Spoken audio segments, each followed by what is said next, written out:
She could have told the truth a million times and saved all these women untold trauma, but she isn't because she's a monster and deserves to stay in jail the rest of her life.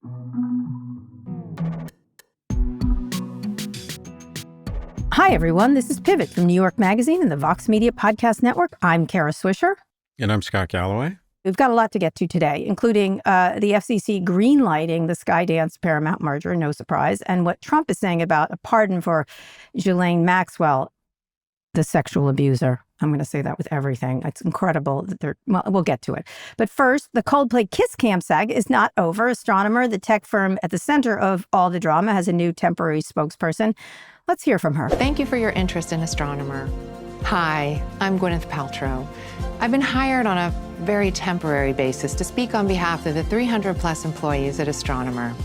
Astronomer has gotten a lot of questions over the last few days. Yes, that's Gwyneth Paltrow, Oscar winner, entrepreneur, and ex-wife of Coldplay's lead singer, Chris Martin. The tongue-in-cheek video, she pivots from Kiss Cam questions to highlighting the company's AI tools in its upcoming conference. Forbes said the video offers a crisis playbook for CEOs. I was really curious, just for people to know that why not take advantage of a terrible situation, for one? Coldplay is also benefiting. Streams of their songs are up 25%. I was sitting there, I'm like, I wonder what Scott thinks. I liked it. My friend Brooke says straight women don't like it, gay people and straight men like it. I don't know if that's true. What do you think about it as a marketer? Well, first, unfairly, I don't think much. I for some reason, I don't love Gwyneth Paltrow. I wish she'd run into a snowplow in that accident, or she calls herself her thought leader, but I think her only thought should be, I should have finished college. But anyways. Okay. All right. Move along. I think it's genius. Yeah. Absolute genius. I think the CMO, I think that is probably the best marketing move so far of 2025, just to lean into it, just to own it. She's been perfectly cast. I think she is a great actress. And the connection with Chris Martin, genius. And we live in an age where it is so crowded out there. Everyone's trying to grab. If you think of the marketing funnel, we always talk about the marketing funnel, but it kind of distills down to awareness, intent, purchase, and loyalty. And one of the hardest things that both Trump and Musk have weaponized, and I think the reason that they're president and the wealthiest man in the world is they really understand the power of awareness, even if it goes against traditional instinct of making you look bad. You'd rather be known for something not great than not known at all. The worst thing you can say about someone after you meet them, what's the worst thing you can say about them? I forgot them. I don't remember them. I don't know who they are. What? Who? And them leaning into this, I bet the company Astronomer has gone from literally 0% awareness. It wouldn't have even registered statistically if you did an awareness from Pew or something, for like to probably 20 or 30% right now. I bet 1 in 3 Americans have heard of this company called Astronomer. So will it translate, or is it just a one-off, clever, good handling of a bad situation? If they had spent $200 million on an awareness campaign, they couldn't have got this type of awareness. And I don't think people hold the company, I don't think people hold the company liable. They think, oh, a rich white dude thinks he can start banging his head of HR and get away with it. Like that, okay, that's not a shocker. That's not like, that doesn't mean their AI platform isn't good, right? People aren't saying, oh, that's it. I'm going to, whatever, dystopia AI now. So all of a sudden, everyone's heard about it. I doubt their existing customers are leaving. And when they hear from one of their 40 inside sales reps pinging people on LinkedIn to try and get a meeting, people are like, oh, wait, is it that Astronomer? It's a conversation starter. People have heard of the company. Sense of humor. Shows a sense of humor. Sense of self-awareness. And brilliant casting. And she did a good job. Great. She's excellent in it, I have to say. She's very good. It's tailor-made for her. So they handled it really well, I think. Good job, Astronomer, although we're not going to buy any of your products. She was at Code. We had a problematic appearance at Code with her. Really? Say more? Spill the tea. Come on. She did a really great essay on, she got very badly attacked online in the early days of Twitter and everything else, like crazy bad. And it was incredibly sexist. And you can like her or not, but it was over the friggin' top with her. And so she wrote this essay saying, look, I'm getting attacked a lot. Can you imagine if you're a teen girl? And, I can handle it. She was like, I can handle it, but what the fuck is happening here? 100%. And so it was very prescient very early. She was making this point. So I invited her to Code to talk about this essay and to do one of those 5-minute talks, in front.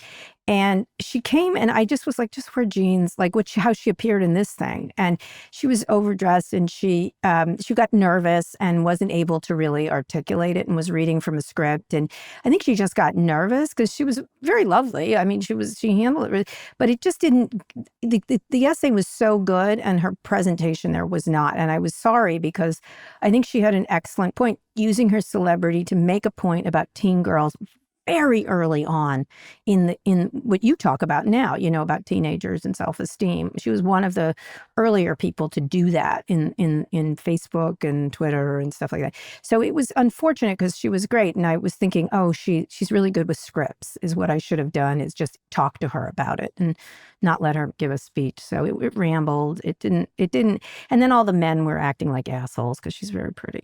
So. I don't know. I think she's what happens when a Birkin bag gains sentience and overdoses on ayahuasca. No, she's very pretty.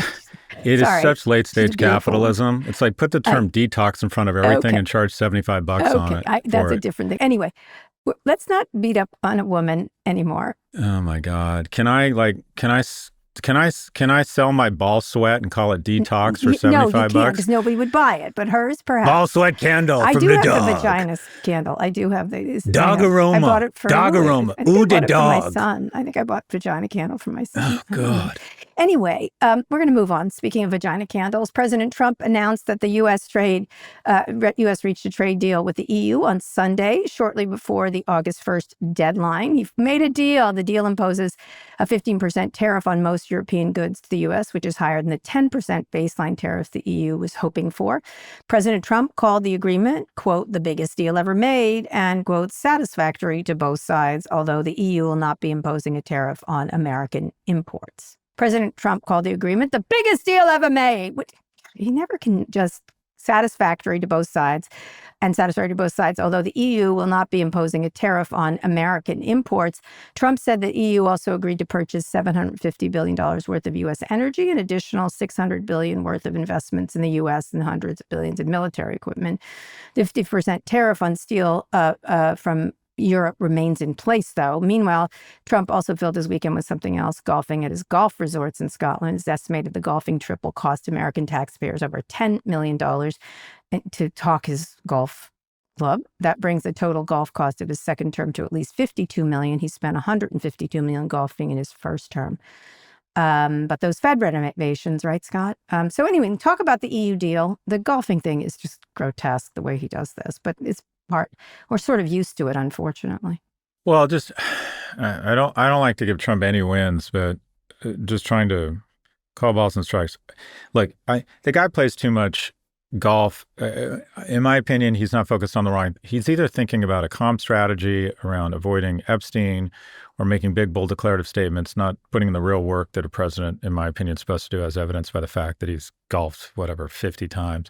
Having said that, presidents need to take time off, and when they take time off, it's going to cost a lot of money because there's an infrastructure around protecting the president. So I don't fault him for that.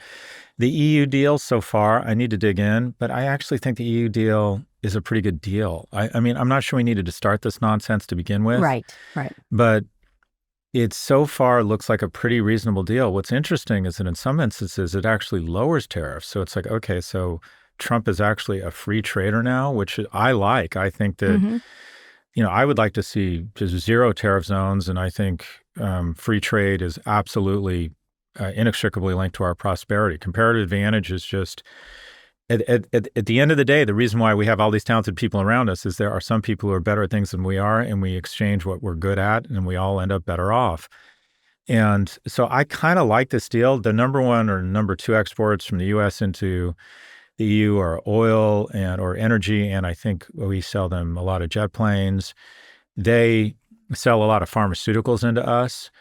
So it seemed pretty. Here's the thing. Yep. It felt like a press release because now the Vietnamese and the Japan one don't seem to be as full as, he's so into the press release of everything. It seems like a lot of wasted time when this could have been done quietly and behind the scenes. And, Agreed.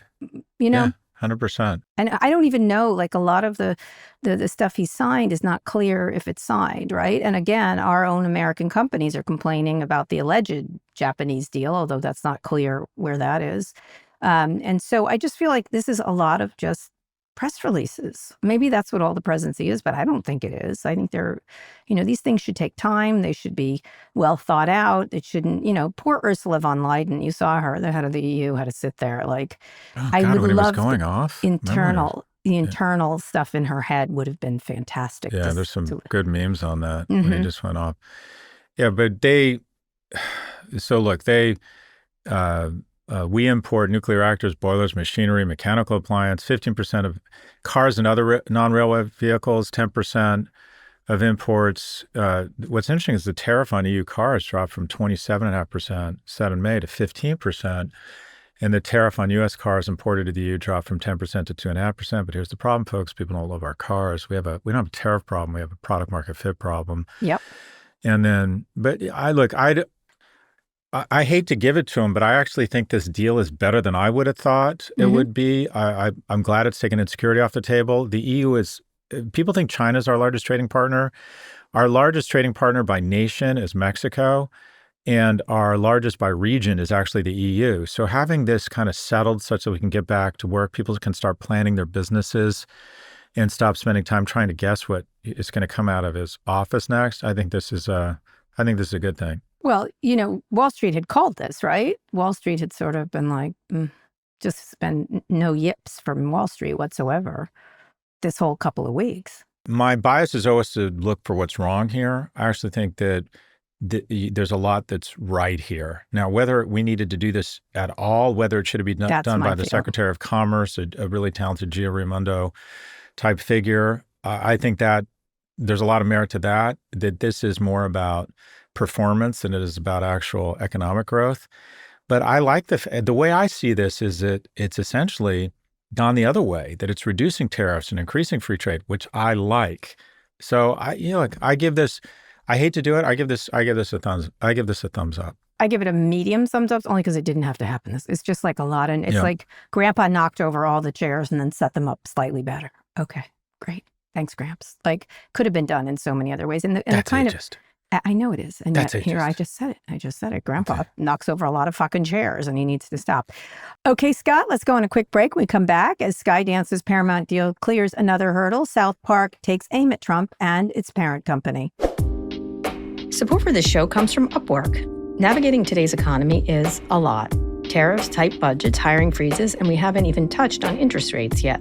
But if you're building a business in the current economic climate, there's one move that can actually help stretch your budget: Upwork. It's the hiring platform designed for the modern playbook. You can find, hire, and pay expert freelancers on Upwork, and they can deliver results from day one. Perfect for businesses on tight budgets, fast timelines, and zero room for error. No subscriptions, no upfront fees. You only pay when you hire. Posting a job is fast, free, and simple. If you've never tried Upwork, now's the perfect time. It's giving our listeners a $200 credit after spending $1,000 in your first 30 days. That's $200 you can put towards your next freelancer, design help, AI automation, admin support, marketing, whatever your business needs. Visit upwork.com/save right now for this offer. That's upwork.com/save to get a $200 credit to put towards your next freelancer to help grow your business. That's upwork.com/SAVE. Upwork.com/save. Don't wait. This offer is valid only June 24th through August 5th, 2025.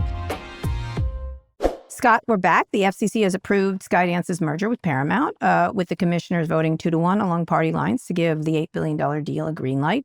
FCC Chairman Brendan Carr said the agency signed off after Skydance committed to unbiased journalism and agreed not to establish any DEI programs. That guy's such a waste of space in many ways. The merger was approved just days after Trump said he received his $16 million settlement from Paramount. He also claimed to be getting an additional $20 million from Skydance in the form of ads and PSAs, though Skydance has not confirmed that. So talk a little bit about this, because I think you think it's like a nothing burger of a company. Trump is setting his sights on ABC and NBC now, calling them political pawns for Democratic Party and saying their licenses should be revoked. He also went after Oprah and Beyonce at some point. And while it was happening, South Park, which is a Paramount property, finished a big deal, kicked off its 27th season last week with a premiere that skewered Trump and Paramount beautifully. The episode showed Trump in bed with Satan, referencing another one of Trump's favorite topics. Let's play a bit. Hey, Satan. I'm not in the mood right now. Another random bitch commented on my Instagram that you're on the Epstein list. The Epstein list? Are we still talking about that? Well, are you on the list or not? It's weird that whenever it comes up, you just tell everyone to relax. I'm not telling everyone to relax. Relax, guy. It was worse than that. They also had a naked Trump. They had his penis That had a with penis with an eyes. eye on it. And they talked about how These guys do a lot of edibles. Oh, yeah, absolutely. The South Park's creators just signed a new $1.5 billion streaming deal with Paramount. They should have got 1.6. I know. These guys are genius. I just, please, we'll get to Epstein, the bigger Epstein issue in an instant, but talk about this. I thought this was hysterical. This is 27 seasons and these guys are still, a lot of people don't like them because they're so politically incorrect, but my kids love them. I think they're amazing. Your thoughts? I think it's heartening, not only because, I enjoy great comedy, but it's heartening that something that's built into our society, I think, is a certain level, and I think this is really encouraging, a certain level of irreverence and commercial opportunity and irreverence. And just as the president has convinced, Bob Iger to bend a knee and certain law firms to bend a knee and gotten, said, okay, Sherry, if you want to maintain your status as a billionaire, I'm going to get you to bend a knee. Fine. But the moment, a wonderful thing about America is that people are pretty fearless, creatives are pretty fearless, and they come out with something like this. And also, all of the 60-something late night talk show hosts that are, making 100 times more than their folks behind the camera who see any threat against Colbert. I mean, they're just so fucking precious. And I realize how cynical that is, but people love these people. But you guess what? They're not going to be silenced. They're going to do podcasts. And I'm not saying it's that we shouldn't take this kind of move towards fascism and this attempt to intimidate journalists, that we shouldn't take it seriously. But what I find is examples like this, and there's examples everywhere, are basically the American culture, the creative community kind of say, fuck you, and find, it's like, remember in Jurassic Park, it said that life finds a way. Well, guess what? The truth and humor and satire, it finds a way. And it made me feel good that as much as they're going to attempt to silence critics, it's not going to work, or I don't think it's going to work, because same station or same broadcast network that agreed to basically pay off the president was intimidated, bent a knee. And then as soon as these guys signed a deal, they put out something like that. I just found it very encouraging. Weren't you like, oh my God? Like, I was like, wow. Like, these guys went for it. They just went and they Zero talked about fucks it. given. They talked about it. Whoa. And they approved it. One of the things that I liked about it, a lot of people, when I say I like South Park, everyone's like, oh, they're anti this. You know what? If you liked this one, you have to like being offended all the time by these guys. They do like really heinous stuff, but it's funny. Or just laugh about it. They're comedy. And again, actually, when Babylon Bee happened, when what was it, anti-trans thing, it was just not funny, is what it was. That's my issue with it. Whenever it's not funny, but I think we have to give huge leeway to comics and satirists and all that stuff. The stuff that does make me nervous, I'll tell you, is like I know this is a distraction and you talk about Trump like this, but accusing Oprah and Beyonce of taking millions for their 2024 Kamala endorsements and saying they should be prosecuted. The continuing Obama videos, which are really disturbing and not funny. And I get the idea of he can do whatever he wants.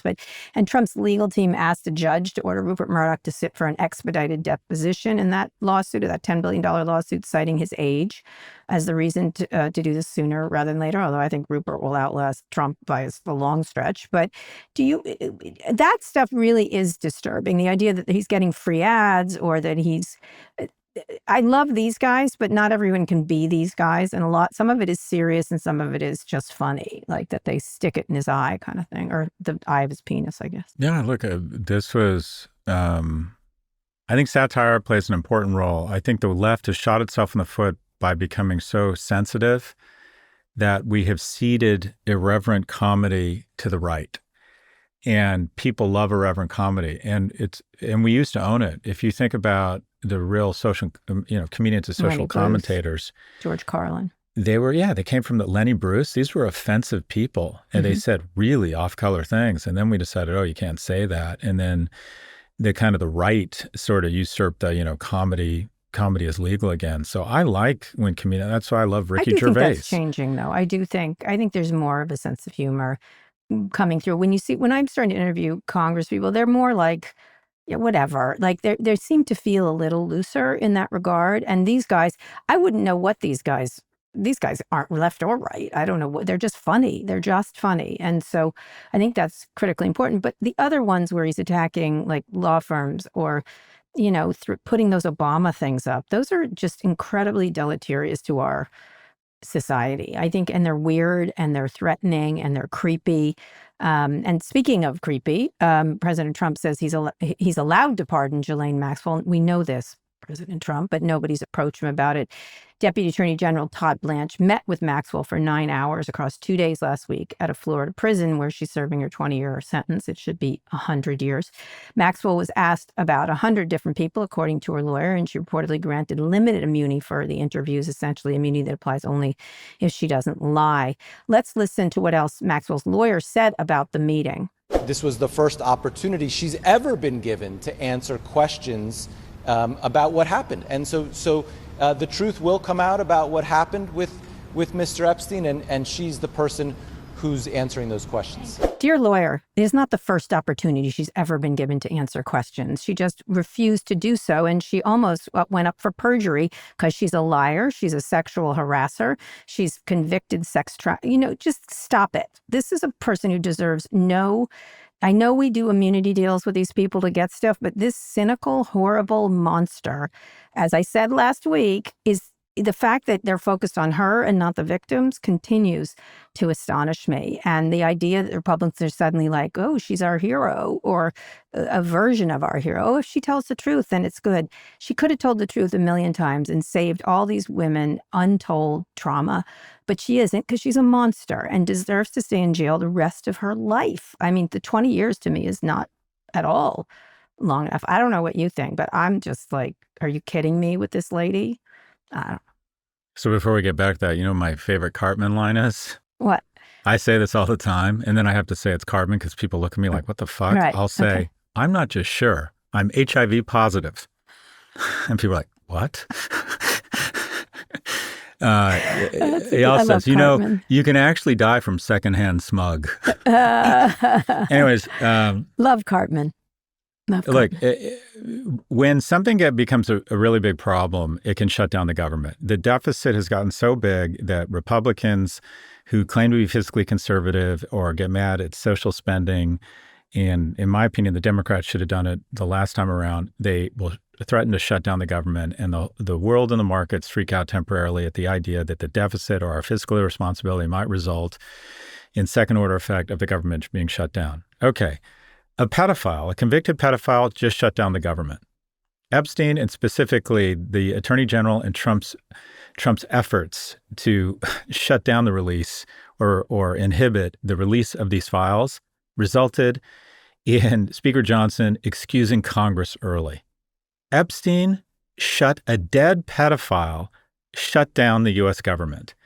So this is having all sorts of second-order effects here. And your point is exactly, it's ridiculous to think that someone accused, tried, convicted, incarcerated of one of the highest profile crimes of the last decade, that there weren't people all over her asking her questions, offering deals. But now they said, no, we don't like what she said. So we're taking a moment to give her a chance to be part of our political fodder for the protection of the president. So this is hugely political. It's unprecedented. It's unethical. And it raises whatever comes out of this will just be poisoned fruit. I think. Not valid. It just won't, even if they did it by the book and they found new information or whatever, it's just not, the whole thing is tainted. We talked about this at the last show. The fix is in. So But I'm just very curious what happens. I think it's going to be a very long and hot summer at these town hall meetings for Republicans who show up and say, okay. And you know who's been really on point here is Representative Ro Khanna. He's been very pointed. I just was texting with him last and night. very accurate and really, really puncturing around this stuff. And with then Tom Massey, he's trying to get like some. Here's the thing: Donald Trump is in the Epstein files and should not be conducting. He should remove himself from every point of view, because everything he does is going to taint this entire thing. Plus, he's using it as a political cudgel. He'll only name Democrats, not maybe a few Republicans he doesn't like. This is just so grotesque. And what's more grotesque is watching that little nebbish Mike Johnson shift. He doesn't care about pedophiles. He doesn't care about the women. What he cares, persecuting pedophiles. He cares about protecting President Trump over anything else. And that's like creepy. It puts you right adjacent to pedophiles is what it does. A pedophile enabler is what it reminds me of. And I couldn't say it any stronger. This woman is a criminal and she belongs in jail. And whatever she says is very tainted at this point, because she had every opportunity to make people's lives better by coming through. Even if it meant her being put in jail longer, she did things that deserve that. And therefore, I think help getting her, it doesn't settle anything. And by the way, the victims who've talked up and the ones that are being interviewed, I did an interview with Julie K. Brown this week. They are beside themselves. They're re-traumatized, and it has nothing to do with stopping pedophiles or helping women. It has everything to do with helping someone on the Epstein list, and that would be President Trump. there you go. There you go. All right. We'll see what happens, but it's going to be, you're right, it's going to be an ugly summer for a lot of people. And some people, it deserves to be an ugly summer. All right, Scott, let's go on a quick break. When we come back, another AI lawsuit. Scott, we're back with more news. Motivational speaker Tony Robbins has sued the makers of an AI tool, YesChat, accusing them of using his name and reputation for a series of chatbots. Robbins says the bots ingested his seminars and copyrighted material and are reselling it under his name, which he has trademarked. YesChat has several paid subscription tiers and offers bots such as Talk to Tony Robbins and Tony Robbins GPT. Robbins has his own authorized AI clone available by subscription on his website, as he should. The suit is seeking $10 million in damages for unfair competition, $2 million for each trademark violation, of which there could be a number, and punitive damages for willful and malicious misconduct. These are going to be more and more. It's interesting, this Tony Robbins, but it makes sense. He has so much material out there. It's so easily AI'd. He sometimes sounds like AI, honestly. Do you talk a little bit about this? Like, they could ingest a lot of your stuff, my stuff, I don't know, but you do a lot of like prescriptive stuff like that. How do you look at these kind of things? Well, so I've been thinking a lot about this. I believe what Jensen Huang said, that everyone should have rights to their digital twin. And first off, only in America could you have a guy who's 6'7" and like a pure alpha energy screaming at traumatized accountants. I mean, it's just, I think Tony Robbins is a phenomena. There needs to be pretty serious, in my opinion, legislation. I think, and one of the problems about having a really old electorate is I just don't think they understand these technologies. I think you really need immediately some IP protection that, as Jensen Huang said, you own your digital twin. And so I'm working with a large company that has a very big search engine, and they're creating this thing called portraits or profiles, where you give them permission to scan everything. I get a lot of questions, a lot of emails, as I'm sure you do, and a lot of them are really thoughtful emails from people asking about their sons or looking for advice. And you don't want to answer everyone. I just can't. I want to, and I can't. And so I'm working with this company, and I'm giving them permission to scan absolutely everything I've done, such that they get an automatic response. And if they want, they can ask this AI to give them an answer in my voice. And that's coming. And do you vet it? What if it says like bad things? Well, first off, I mean, I think people have to recognize, all right, it is AI and there'll be problems, but I'm hoping we do a pretty good job of QA, and we spend a lot of time asking questions, and we've been tweaking this, I would never say this, what happened, or, it's okay to say, I don't know, what have you, but the bottom line is I've given them permission, and I want to, so that's fine. But people, if they don't give permission, I don't think should have anything crawled or anything mimicked about them. In addition, I think it's really I think there's a big opportunity for the creative community to kind of extract, and I don't want to say their pound of flesh, but the royalty they're entitled to. There's just no reason if you, one of my favorite songs, someone that I used to know, the singer wanted to use a lot of samples, so he preemptively paid out royalties to avoid copyright disputes. That's the way it should be. And this has been a big deal in the specialty retail community where, companies ranging from Pottery Barn to whoever, Restoration Hardware, essentially go to artisans and quote unquote say their work was inspired by them. What is the line between copying something when you owe people money? Because the best the two best economic business models in history are, one, tapping into people to flaw in their instincts, right? I couldn't find sugary food, so we can mass produce a sugar bomb in the form of cereal, give it to people they don't know when to stop. Oh, only 40% of men have reproduced, lack of mating opportunities create porn. Oh, okay, great. People are dying for social connection, are so freaked out about being shamed, create algorithms that make them feel bad about themselves, so they have to come back every 2 minutes to see what someone commented on. Okay, Instagram. The other second best business model, hands down, first is tapping into an instinctual flaw. The second best business model is IP theft. The Americans in the 18th and 19th century stole British and European textile manufacturing technology and built manufacturing plants up and down the eastern seaboard based on European IP, even stole some artisans, kidnapped some artisans. And the most ascendant economy over the last 30 years, their core competence is really elegant IP theft, whether it's letting Tesla come in and manufacture and then propping up BYD, whether it's letting a Google long enough to figure out their algorithm and then propping up Baidu. So IP theft is the ultimate business model. And what do you have with Meta and AI? You have, one, companies that are able to tap into the flaws in our instincts, and two, massive, and Trump just signaled we're going to let them engage in massive IP theft. Right. He said it wasn't a big deal. Now, your book is coming out. You remember they did my book and they made those porny, weird versions of me and books of they're still there. They haven't been able to take a lot of them down. Your book is coming out. They're going to try to rip it off. There'll probably be a workbook for your book, a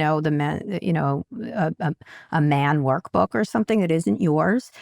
Do you have you'll spend your time playing whack-a-mole with these people. That's my feeling, is that there's no you have copyright protection, but in order to enforce it is another story. I'm not just worried about that stuff. There's purposeful leakage, right? You want a certain amount of, it's like, Netflix wants you to share a certain number of the passwords, right? Mm-hmm. And you want a certain amount of mimicry or IP theft or what have you. But what I'm more worried about is that at some point, AI can say, take my book, Notes on Being a Man, and give it to me in 60 pages, not 400. And they give it to you in 60 pages and you don't get compensated, neither me nor my agent nor my... You should put that one out, though. You should put out a 60-page version. Well, it's an interesting idea, but I think there's something to forcing people to do the work. I always was like, I wish I could do a 20-page, 60-page, 100-page version of my books. I used to say that, and publishers used to vomit on the floor whenever I'd say that many years ago. Anyway, we'll see what goes with this. Good for you, Tony Robbins, but everyone's going to face this issue. Everyone who has enough material out there, people like me and Scott, Tony Robbins, there's a lot of people with lots and lots of material.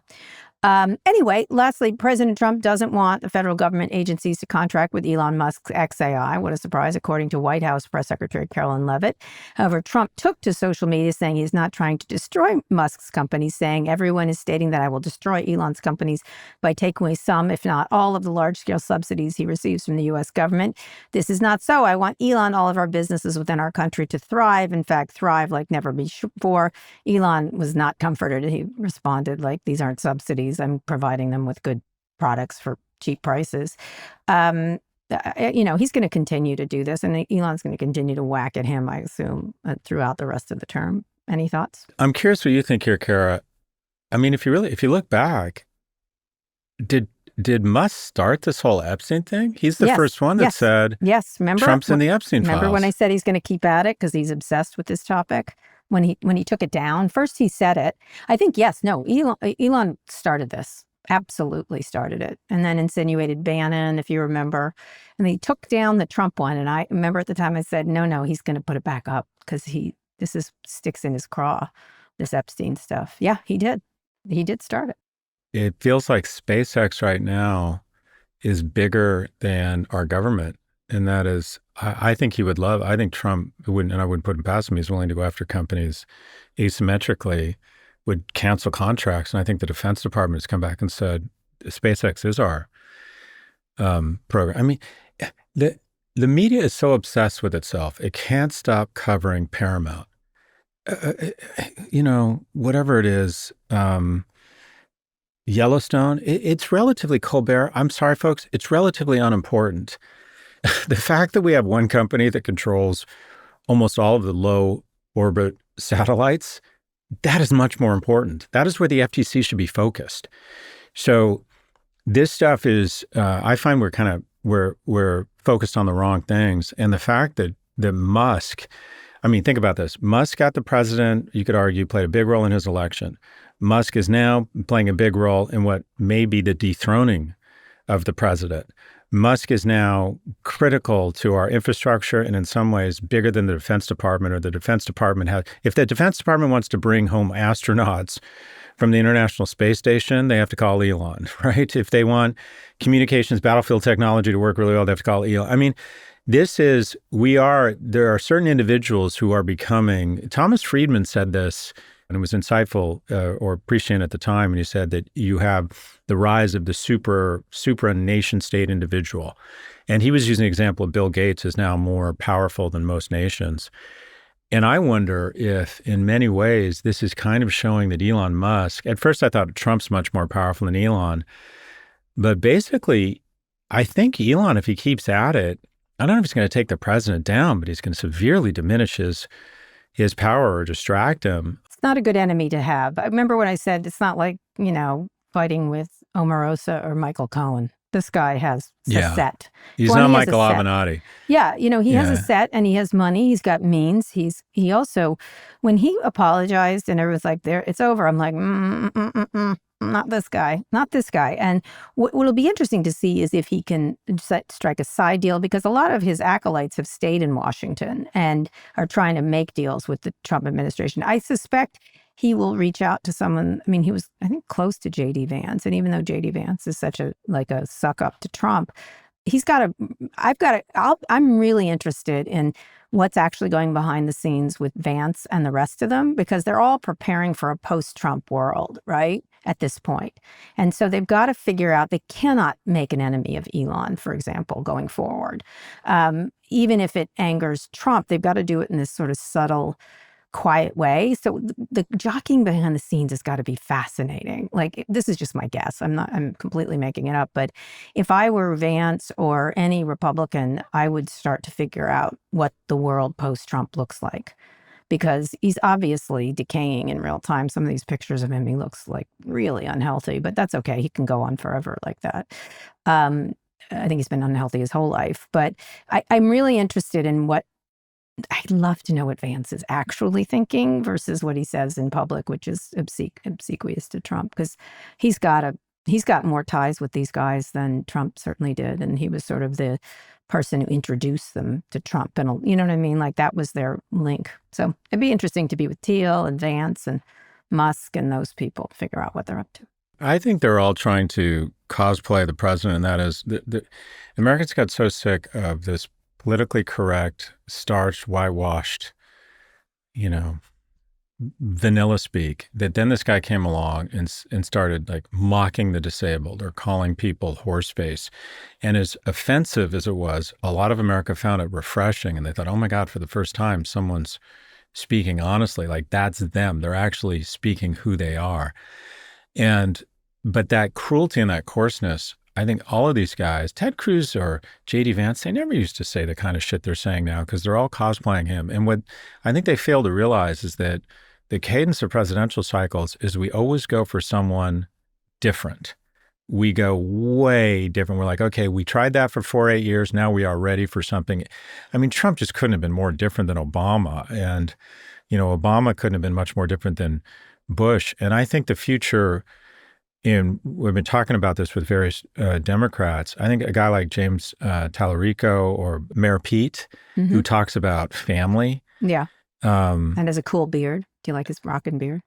Yeah, but I think Mayor Pete's, I had Ezra Klein on today, and he made a great point. I think Mayor Pete, to a certain extent, kind of is this great ad for why America works, right? Here's a guy who couldn't have been public about his family and instead talks about how wonderful and meaningful it is to have a healthy relationship and kids. And it's sort of like, you hear Mayor Pete talk about it and you're like, wow, progressive America works. It means something for people. And he can talk about it when James Tallarico talks about his faith and loving thy neighbor. I mean, he's going,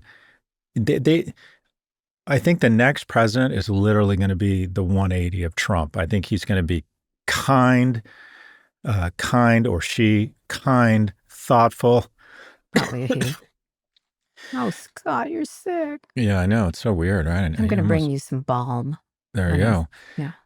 I just want I'm going to rub it lovingly on your chest. I just want a big Filipino nurse with well-moisturized hands that calls me king. I want a nurse that calls me king, and I want a bell. I'll call you king.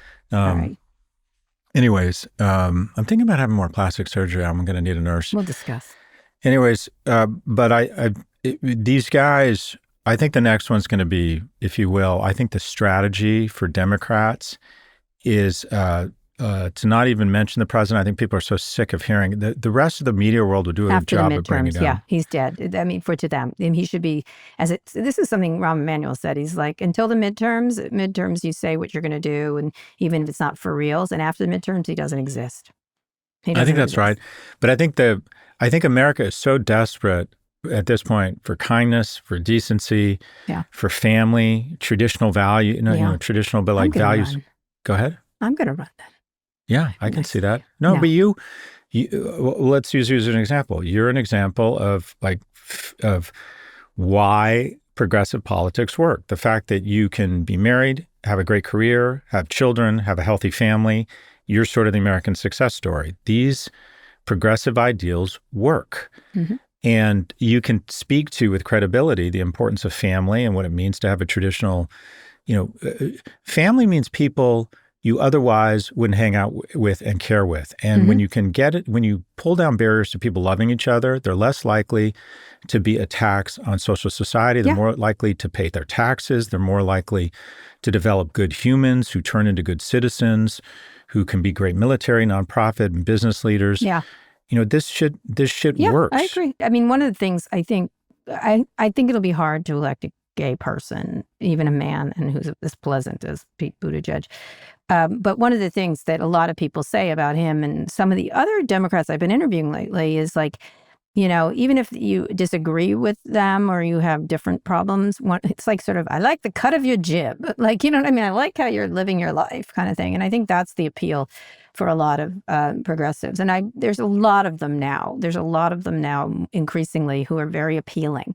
And I think you're right. Being appealing and feeling genuine is going to be important. You got to like wash out the Schumers and the rest of them. They got to go. And not being afraid to be offensive. Yep. Exactly. Say, I don't think trans athletes should be able to play sports, or I think that this guy is a pedophile and that he's clearly covering up. Things that might be wrong. It's okay. You might be wrong. You might offend 20% of the audience in front of you. That's okay. I think people are ready for it. I agree. All right, Scott, one more quick break. We'll be back for wins and fails. Okay, Scott, we're going to do some wins and fails. I guess I'll go first. Okay. Fail, RFK Jr. Again, he's quietly like wrecking everything. He's planning to remove all 16 members of a cancer screening and HIV medication task force because he believes they're too woke. He is I say this again and again, he's killing people. He's going to kill people. I get the need for change in the healthcare area. I'm doing a whole docuseries on it. I understand this, but the way he's going about it is so political and so nothing to do with science. And because Trump is so loud with all this Epstein stuff, you're not paying attention to this guy. And I just think we need to really focus in on the stuff he's doing to wreck science. I have talked to so many scientists. I've gone to so many great places, and they're all like doing amazing work and are in fear of getting cut. It's ridiculous. I was in one lab this week in Stanford, and it's this incredible breakthrough. And I'm not going to go into it, but it's this incredible breakthrough. And this lab was run by it was so full of really amazing people here from other countries. It was also Americans, native-born Americans. It was so important that this group of people were here, and it's somewhere like Stanford getting funded to do something amazing. And so what RFK Jr. is doing is killing people and setting back important research for even 5 years is too much, like at all. And for Wynn, I do feel that like there is a pushback, and I loved what what the South Park guys did. And not just because I liked it, it was funny. It was actually funny. It had a lot of resonance. I think they appropriately pushed back, and you have to like them even if you don't agree with them on stuff. And I thought that was just one of the biggest baller moves of all time to do that. I just thought it was like, good for you. And it had to have been approved by, I'm assuming Skydance knew of it, or at least had some knowledge of it. And the executives who let it through, who want to stay there, I think, at Paramount, whether they get let go because of it, I don't think they will. I think they hit it. They hit the target perfectly, and Trump richly deserved, and so did Paramount, all the attacks they did. So kudos to them. It's kind of a basic one, but kudos to them. I like it. I don't have a fail. I have 2 wins. My first win is I was not on my radar screen. My win is the great city of Chicago. About 3 million people, 3rd largest in the U.S. I hadn't been there in a while. GDP over almost 800 billion. Headquarters to United Airlines, McDonald's, Walgreens, great universities, University of Chicago, Northwestern University, UIC DePauw, Loyola, all nationally ranked. I spoke at this quantum event. I don't know why they're going all in on quantum, but they are. Obviously, tremendous center for architecture and culture, music and the arts, parks, nature, great food scene. Yeah. Obviously, love the sports. I just really, in terms of recognition, it was ranked the #1 big city in the U.S. by Condé Nast Traveler, and frequently ranked among the top 20 global cities. I just hadn't thought about going to Chicago. My son said he wanted to go to Chong Choi or Chicago, so I said, okay, we're going to Chicago. But I really enjoyed it, and I don't think it gets the attention it deserves. And also, the governance there is clearly pretty good, because it feels like the quality of life. I have a close friend, my closest friend since the 4th grade, my friend Adam Markman, and he could live anywhere and chooses to live in Chicago. And he says it's basically New York for a lot less money. And my quality of life is really nice here. Cold. And I like the people. I like the food. So anyways, I kind of came away from Chicago. Like Chi-town. I love Chicago so much. Anyways, and then my other win is, I just think whoever the CMO or the marketing or the ad agency for Astronomer is, that was the marketing move, literally of the year. And it's also launched Gwyneth Paltrow's run for Congress, where she's going to outlaw taxes and pantsuits. So I think this is step off of come her. on, it's such late stage capitalism. It's literally like, but you know what? Like, you have all kinds of friends that sell supplements and all kinds of nonsense, and No, you I don't don't. like attack them in similar ways. yeah. Anyways, it's she's like a Bond villain who runs a yoga studio. Oh my God. All right. Okay. Sorry, Gwyneth. Sorry. I don't know what to say. Nice job, Gwyneth. Yeah. No, the Gwyneth Paltrow version of self-care is firing your nanny because she made eye contact during a Mercury retrograde. Stop right now. Anyways, but I got to give it to Astronomer. Whoever you are, I don't know if it was the agency, I don't know if it was the CMO. That was, you want to talk about turning chicken shit into chicken salad? That was genius. Chicago and Astronomer are my wins. I don't want to fail. Good. That's good. That's where I am. God, All I right. was so off today. What? I'm sorry, Kara. Sorry, No, listeners. you're I was so off. No, Yeah, I was you're totally not. off You're today. fantastic. What are you talking about? I'll come and rub some balm on your chest. All right. We want to hear from you. Send us your questions about business, tech, or whatever's on your mind. Go to nymag.com/pivot. Submit a question for the show or call 855-51-PIVOT. Elsewhere in the Kara and Scott universe, this week on with Kara Swisher, I spoke with Julie K. Brown, an investigative reporter with the Miami Herald, whose 2018 series on Epstein led to his second arrest. A really kick-ass reporter. Let's Let's listen to what she said about how Epstein's victims are responding to the increased attention surrounding the case, something I've talked about, and why they won't be coming forward. It's sad, but they've been through so much that they're now at this point thinking, well, if the President of the United States this is their thinking, is covering up for Epstein, I'm not going out there on a limb and trying to say what happened to me, because that's big. In fact, that's exactly what one of the victims told me. This is big. The President of the United States is essentially putting the lid on this case. Shameful. Shameful. Anyway, that's the show. Thanks for listening to Pivot, and be sure to like and subscribe to our YouTube channel. We'll be back on Friday. Scott, Gwyneth is going to be sending you a candle to make you feel better, okay? Read us out. Today's show was produced by Lara Naaman, Zoë Marcus, Taylor Griffin, and Kevin Oliver. Ernie Indradat engineered this episode. Thanks also to Drew Burrows, Mia Severio, and Dan Shalon. Nishat Kurwa is Vox Media's executive producer of podcasts. Make sure to follow Pivot on your favorite podcast platform. Thanks for listening to Pivot from New York Magazine and Vox Media. You can subscribe to the magazine at nymag.com/pod. We'll be back later this week for another breakdown of all things tech and business. Are you having problems? Do what Gwyneth would do. Just look into a mirror and ask yourself, are you microdosing your shame?